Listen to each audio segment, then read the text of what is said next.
L'une des caractéristiques qui définissent le mieux la vie chrétienne est celle que nous donne Saint Jean. Nous, chrétiens, sommes dans le monde, mais nous ne sommes pas du monde. Étant dans le monde, nous devons jouir de la vie. Nous devons travailler, construire la nation, vivre une vie digne. Mais nous ne sommes pas du monde, car notre vie ici et maintenant n'a de sens que lorsqu'elle nous conduit à la rencontre avec le Seigneur.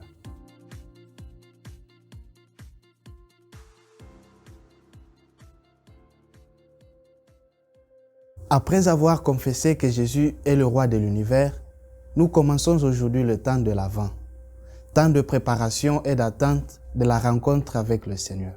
En fait, Jésus est déjà parmi nous. Il agit dans notre vie et dans celle de ceux qui nous entourent. Mais nous ne les reconnaissons pas. Nous ne les reconnaissons pas à cause des structures du péché qui nous entourent.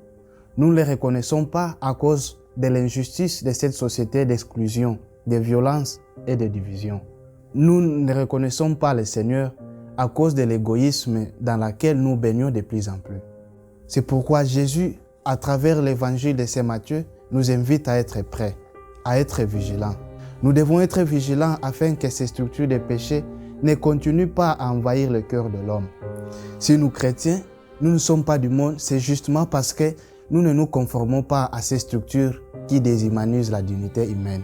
C'est parce que nous essayons de transformer le monde pour que Dieu soit connu, aimé et servi. La vigilance à laquelle Jésus nous invite aujourd'hui suppose et exige la conversion personnelle qui nous fasse sortir de notre égoïsme et nous aide à reconnaître que la vie est grande. Elle ne se limite pas chez nous, sinon elle s'ouvre et s'enrichit dans la rencontre avec l'autre. Ainsi, au lieu de nous conformer aux structures injustes, nous devons lutter pour un monde meilleur, pour un monde dans lequel règne la paix, la concorde et la justice. De cette manière, quand Jésus viendra, il nous trouvera prêts et nous serons capables de le reconnaître. Nous devons être vigilants pour qu'aucune structure, aucun pouvoir ne puisse arracher à l'homme sa dignité. Puisque nous savons que le Seigneur vient, soyons vigilants afin que quand il arrivera, il trouve dans le monde les reflets du ciel nouveau et de la terre nouvelle que nous espérons. Nous devons être vigilants, chers frères et sœurs, afin que la présence du Seigneur dans notre vie ne passe pas inaperçue. Bon dimanche à tous et à la prochaine.